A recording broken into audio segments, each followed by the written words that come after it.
G'day, ajmahari here. There was a comment on the channel that might have made a statement or kind of asked a question. Maybe didn't ask a question about this, but the people of BPD, the more petulant types, do they rage to just, feel relief? They just rage at you and scream at you and blame you for things and accuse you of all kinds of things that obviously they're projecting about and you didn't do, but maybe you start taking those things personally. Do they do that just because or only to feel relief? Is it relief, rage to relief at your expense only? Well, no, but your experience of they seem to just be raging at me, and that matters. There's no excuse for raging at you because that's abusive. So are they just raging? So do you feel like they're raging at you, just using you essentially to get relief? Well, there's an element of that that's happening, whether people with BPD are aware of it or not. And I would say that a lot of people with BPD are not consciously aware that their raging has the purpose of defending them, helping them to feel better, because it's always aimed out at other. And then that's not okay. So no matter why a borderline actually really rages and what is driving that deep within their psychology, brokenness, woundedness, and trauma, it's not ever going to make it okay for somebody in a relationship of any type, whether that person with BP that's raging at you and then seems to feel relief after is your mother, your father, you're dating someone, or your husband or your wife, or you think BPDX, but you're not sure, and you're in the limbo place. But here's the thing about BPD rage. It comes up from instantly often triggered unconsciously, like not known consciously to many with BPD. The trigger happens quickly. They don't know what it is. They don't process that. It's unconscious. And then they start to react. And what do they react with? Rage and yelling and screaming and accusing and blaming.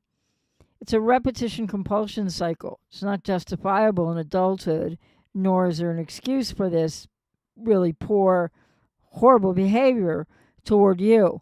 But what's happening inside the person with BPD? What are they feeling?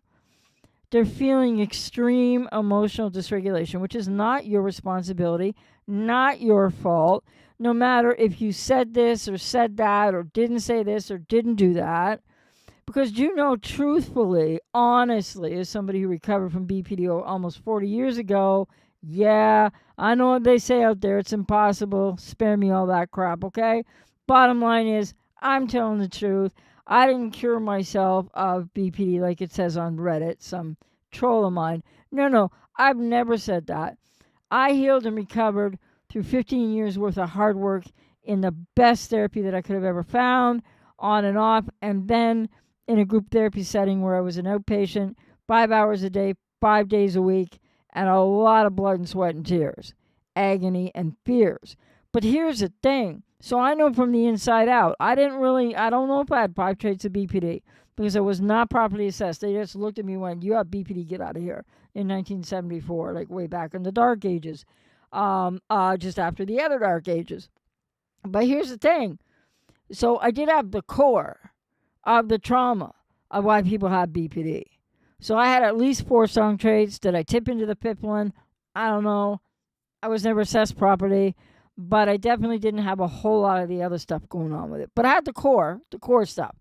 So I can think back to what does that feel like. And I'm going to be talking about that more on this channel, but just in little, hopefully short videos, and just like how does a borderline feel when. And then, of course, you have to remember that a lot of things that borderlines are doing today, I never did. Because I didn't have, if I had 5 traits, 4 traits, don't know. But I didn't have 6, 7, 8, 9 traits. That's for sure. I have so much that I was atypical for about BPD.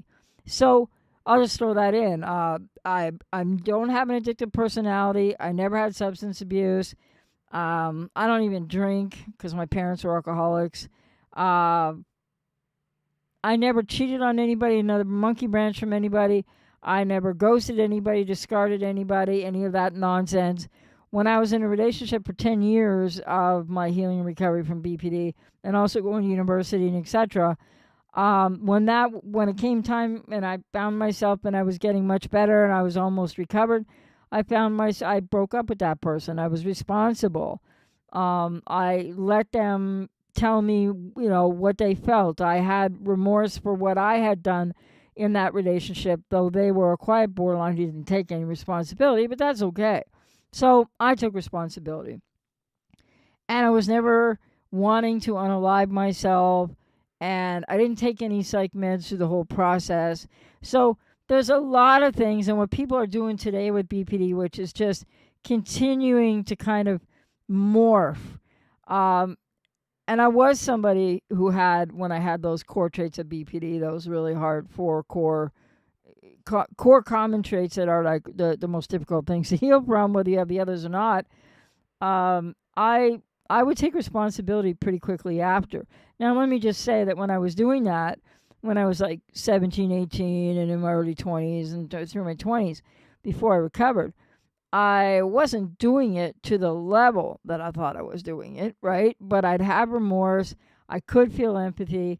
But yeah, when I would get triggered back then, I didn't know it at the time, but my empathy would quickly be suspended, and I would just be madder than you know what, and reliving repetition compulsions in an unconscious way back when I was in therapy, and until I got through that. So the thing is, when people are triggered with BPD, I can tell you this from past experience decades ago. If I just got an uncomfortable feeling in my body for a minute, like, I don't know, a little tightness in my chest or a funny feeling in my throat, or which were, kind of like body flashbacks to trauma in childhood for sure. But I just had to get a little inkling of some weird feeling in my body somewhere, and boom, I was off like a rocket. And I didn't understand that connection, but I would rage. Why? Because I was feeling terrified. And we didn't even call it emotional dysregulation back then, but I was obviously getting emotionally dysregulated really quickly. I'm feeling terrified by some inkling feeling in my body even.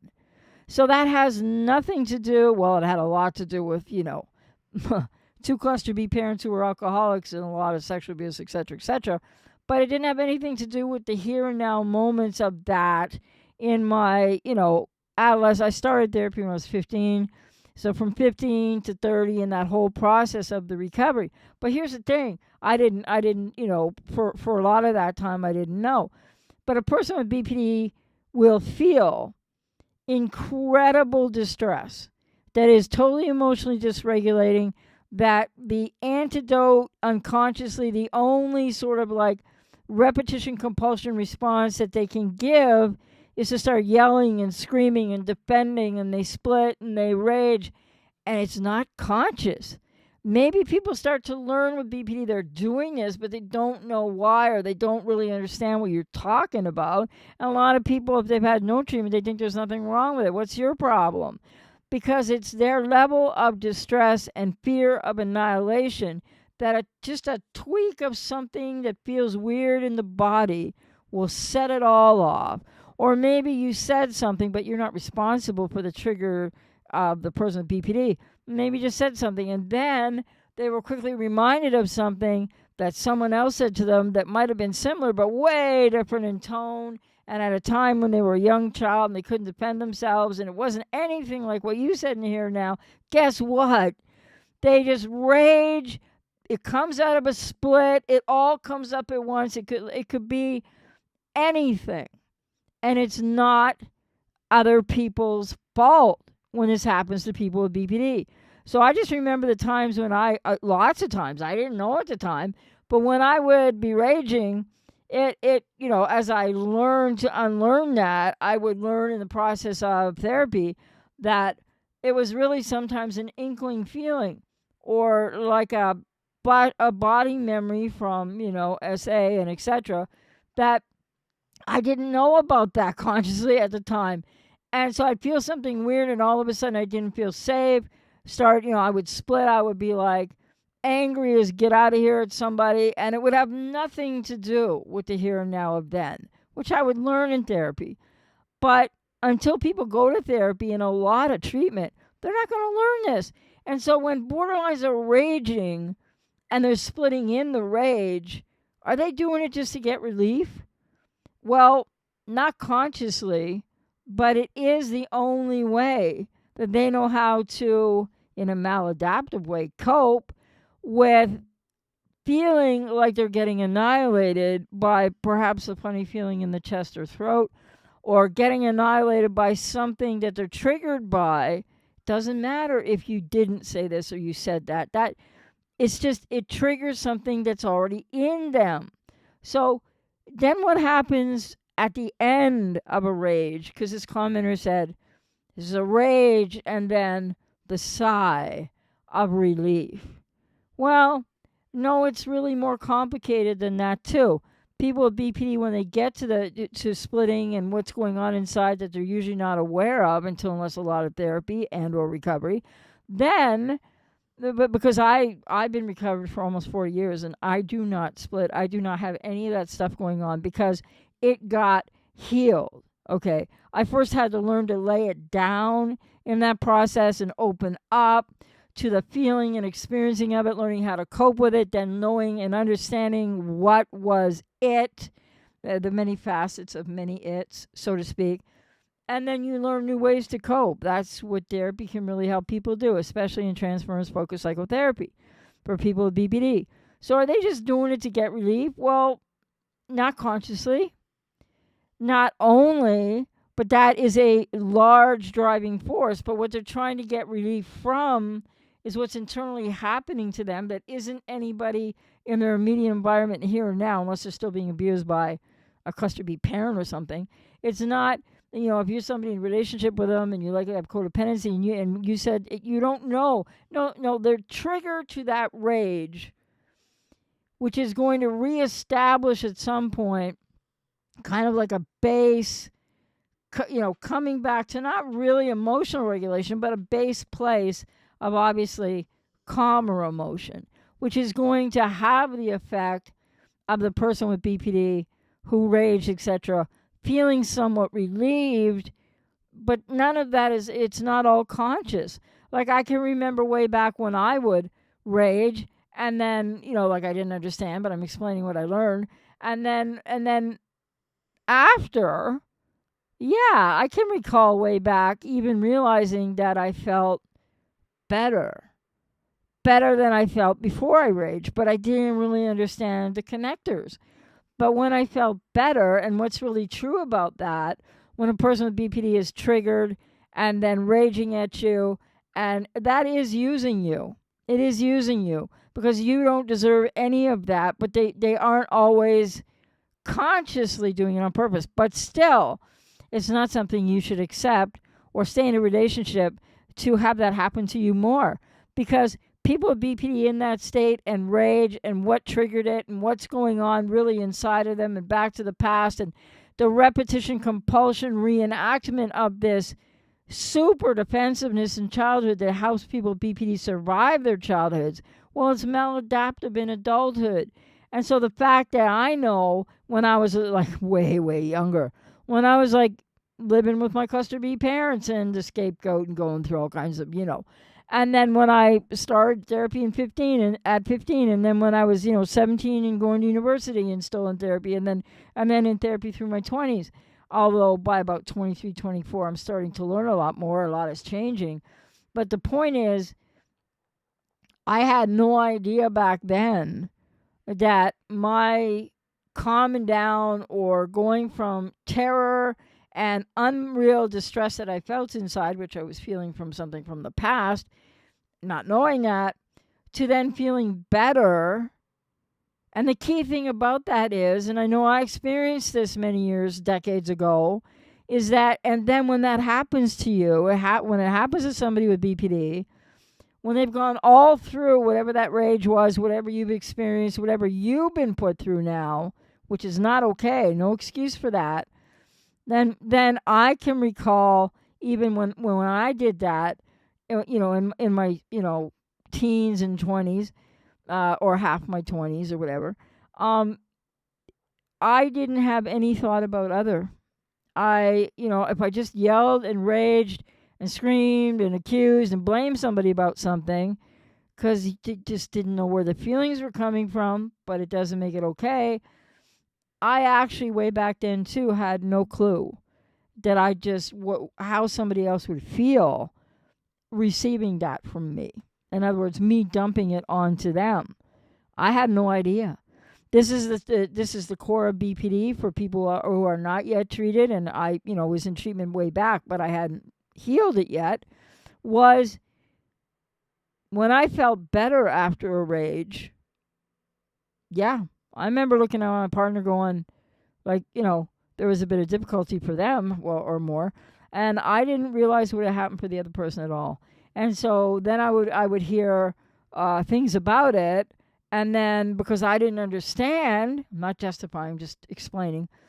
I was like, what's with her? What's with this person? What's with this person giving me this feedback? What are they talking about? I didn't do that. I don't do that kind of thing. This could have been 3 seconds after a rage finished, or I finished, or 10 minutes after I felt better, or any period of time around that, or the next day. I'd be like, because the second a person with BPD gets out of that annihilating, terrorizing, overwhelming fear that comes with the trigger and all the dysregulation and the rage, what it kicks it off, which is, repetition, compulsion, re-experiencing of what the sources of these triggers are.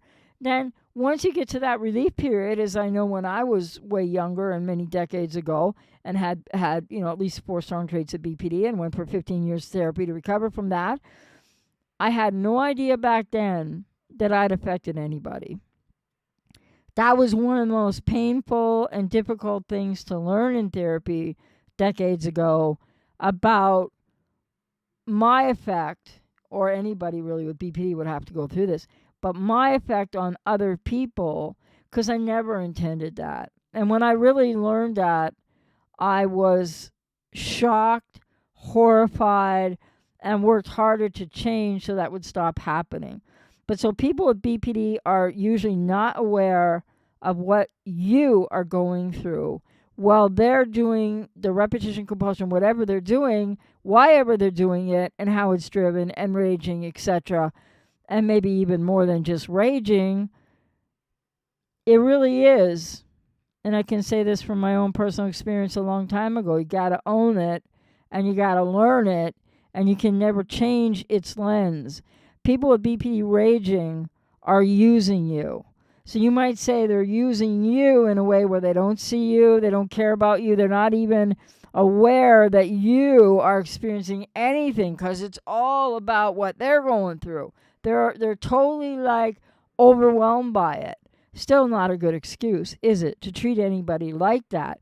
But they don't have a clue about self, what's happening to themselves, or that you're another person over there who's going to have a whole different experience. Because don't forget, people with BPD lack identity, don't have a known self, the self is lost, and they are trying to seek identity through you.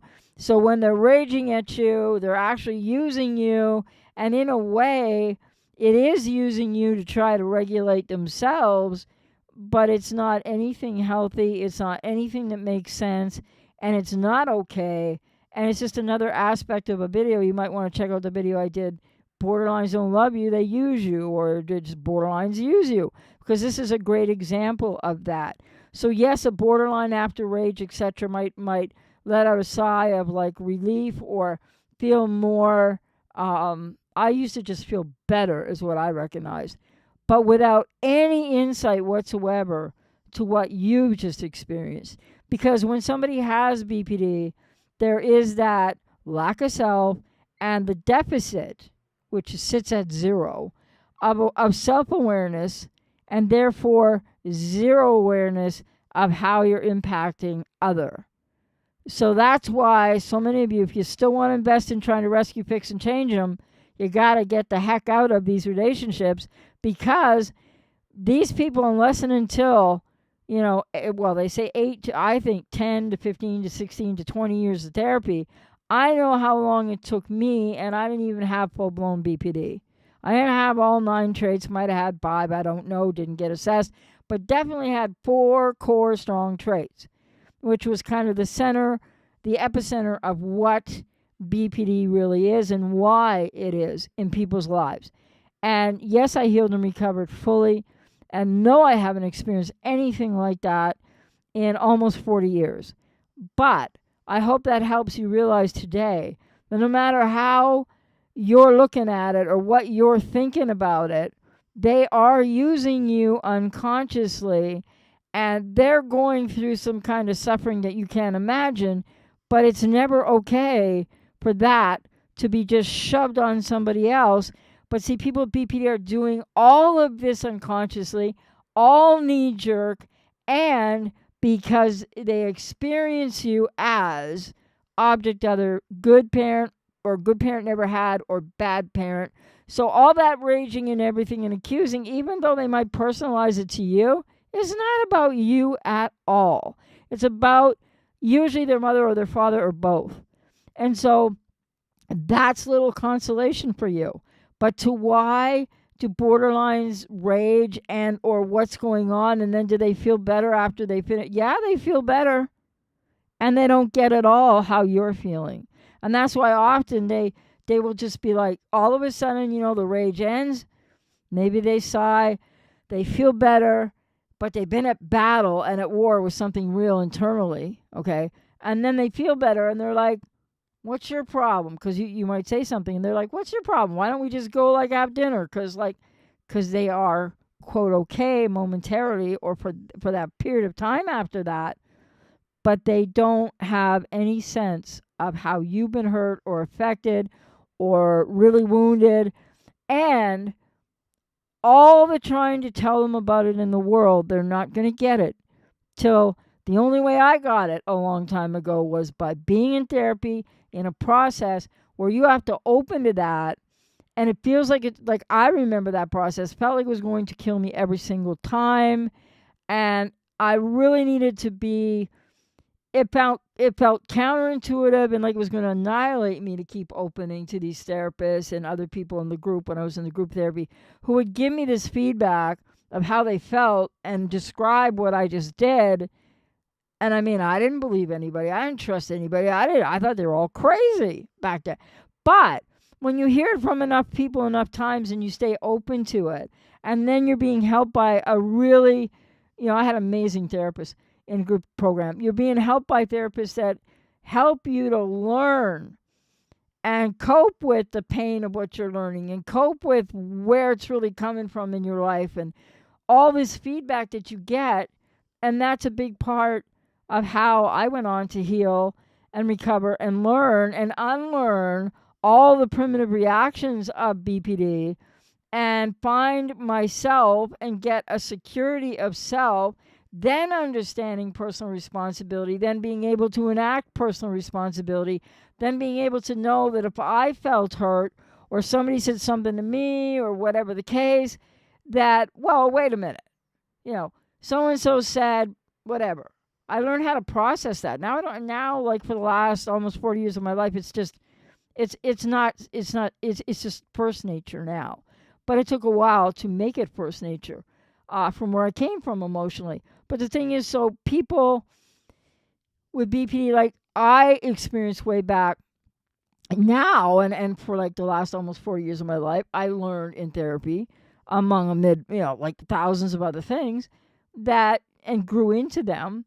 That, when somebody says something that you're like, what the heck is that? Or, it just doesn't hit you the right way, or maybe they're being abusive. Well, then you just take a minute, or maybe longer, and I just do this automatically. I'm like, because I'm not absorbing that. I'm not taking that in the way I would have before I healed and recovered, because it would have sounded like my mom or my dad. Now I can hear, I'm on YouTube, I get criticized and trolled all the time. And I hear this, that, the other about myself. And I'm like, because obviously it's not about me. And even if it really was about me somehow with these trolls online, but I don't care. People don't know me. So anyway, that's a lot about why people who are petulant borderline subtypes, or people that are just classically the acting out raging borderline as opposed to not, right? The quiet borderline, how that all works. And then let me just add in here that the quiet borderline isn't going to do any of that, but while they're going through similar things as the raging acting out or petulant borderline, the quiet or discouraged borderline is going to be doing a whole lot of that inside in a really quiet but self-pummeling, annihilating way, and suffer just as much as the one, the blabbing, acting out one that I was many, many decades ago, is going to shove it at you. Well, you're going to experience the withdrawal of the quiet borderline that you're like, what's the matter here? And you're not going to know, and they're not going to say anything. And they're not withdrawing to punish you with silent treatment because they're too absorbed in what's happening to them. But you're going to experience it as a silent treatment. And so with a quiet borderline, that's the suffering of people around a quiet borderline, if it's your partner or a parent or whatever the case. And it drives people crazy.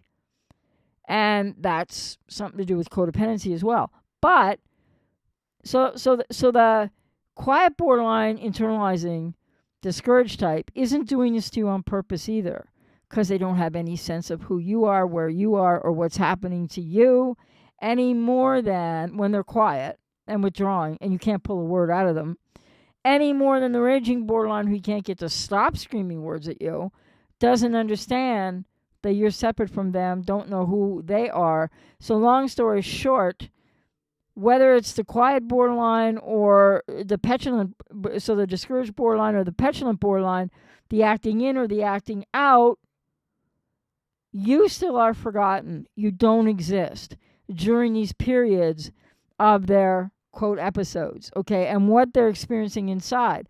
Whether they're raging it out or whether they're internalizing it in a very quiet way, it is its own hell and agony.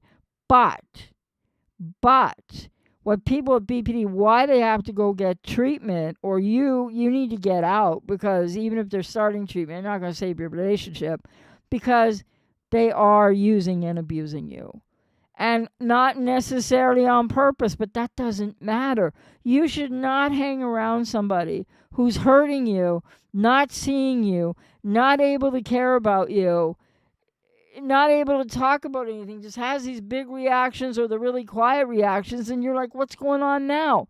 No, you can't fix them. You can't change them. You can't rescue them. You can't get through to them. You can't change the way that they either go all the way in and won't talk to you, or rage, and you're getting so hurt and they don't even get it. So that is another way, not really consciously, but another way the borderlines end up using people. And with codependency, you want to stay there and you want to try to fix it and help them. And if only they didn't do this to me. But they do it to you. And you are powerless to stop it. So maybe, if you haven't already, it's time to start working with someone. I'm out here to work with people, and I know both sides of this, inside out and intimately, ladies and gentlemen.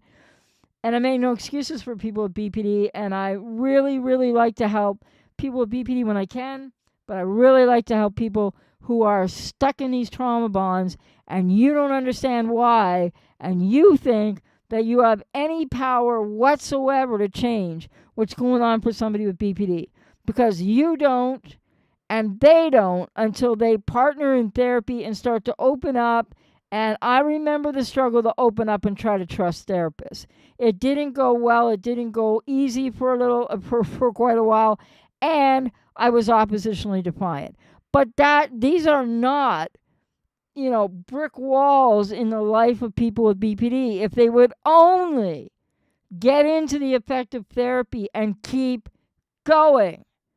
Because I will say this, when I had BPD, I didn't know anything about what that was, and I didn't have it full blown, but whatever.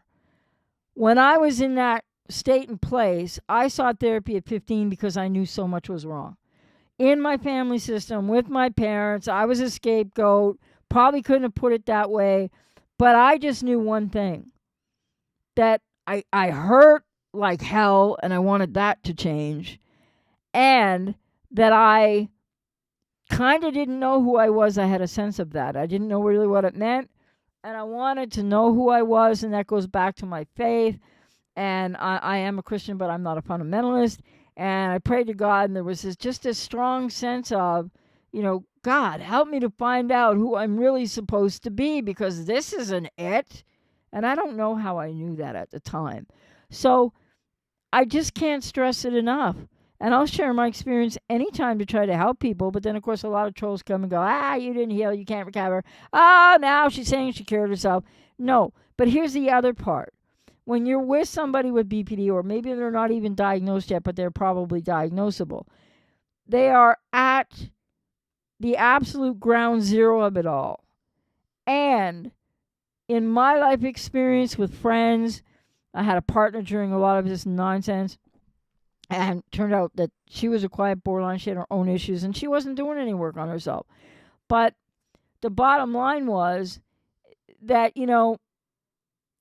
I had to learn about me. Nobody. I had people in university even, and I was in therapy at that point too. Like when I was 17, when I started university. There were people in the dorm who were trying to rescue me all the time. There were people in the dorm that were trying to, I just thought they were bugging me then. But when I look back, they were trying to rescue me. They were trying to mother me. They were making me dinner because I didn't know how to cook, and I was like, helpless, like, just lost. But even though some of those people, as the odd time in the now in the here and now of then, I might have received some of it, but not much, unfortunately.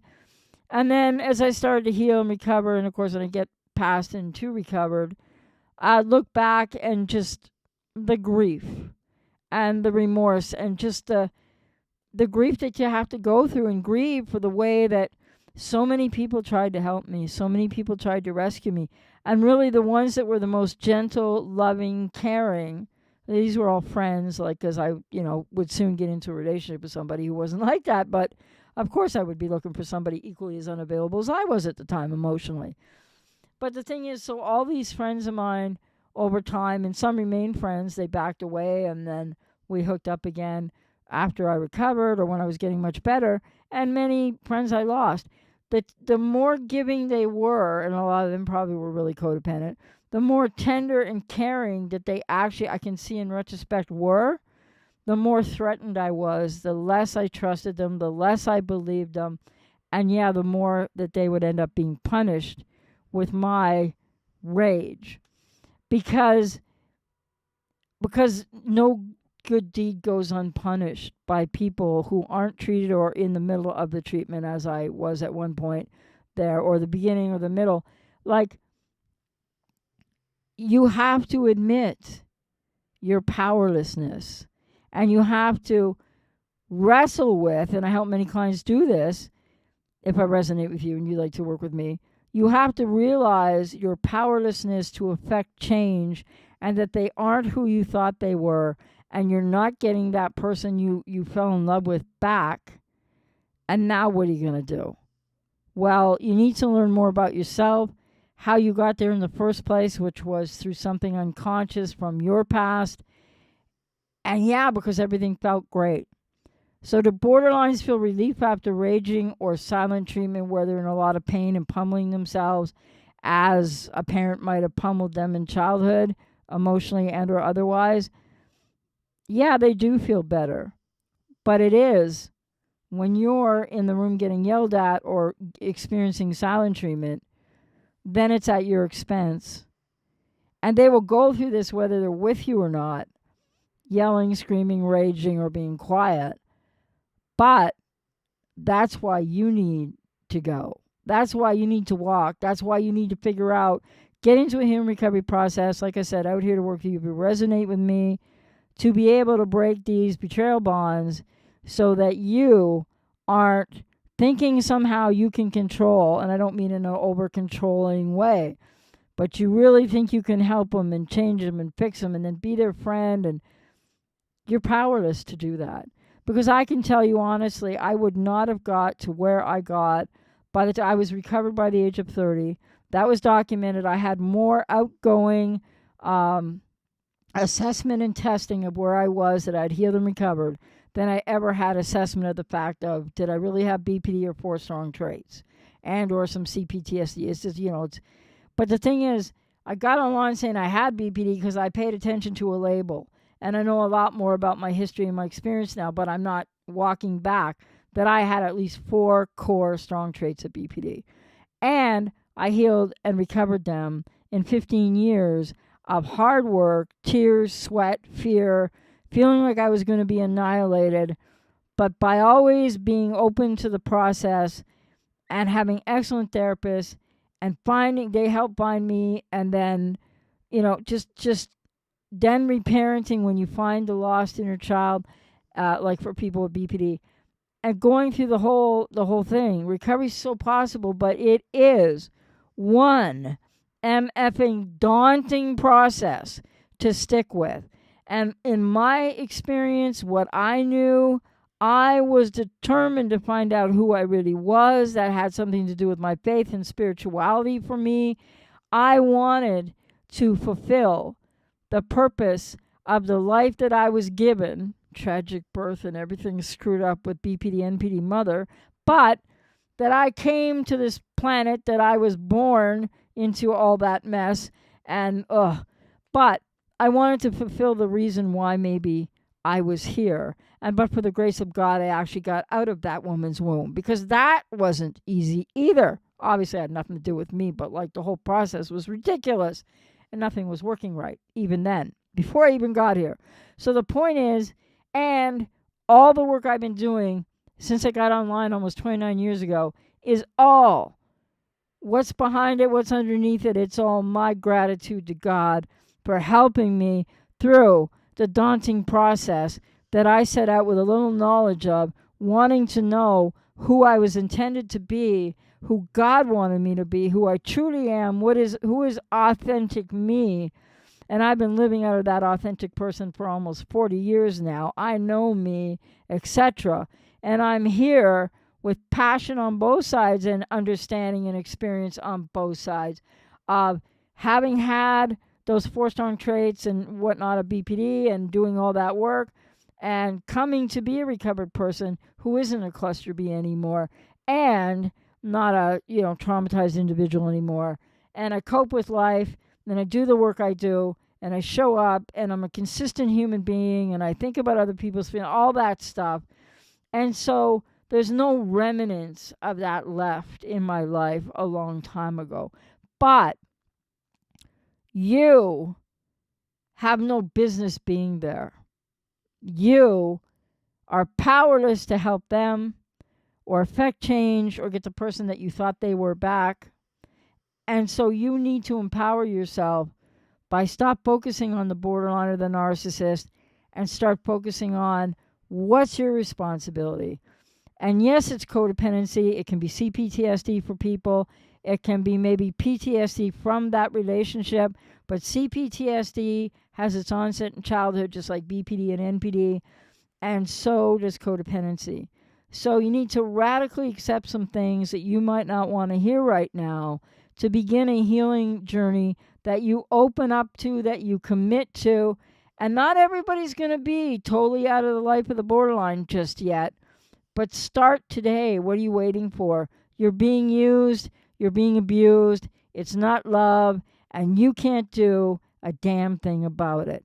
So get yourself out of there or start that process with somebody now. And then you will come to realize what I talk about in the importance of becoming an individuated, individual, independent person. And you can't do any of that if you're still reaching back or hoping for a relationship in the future or trying to change and fix the borderline. What the heck about you today?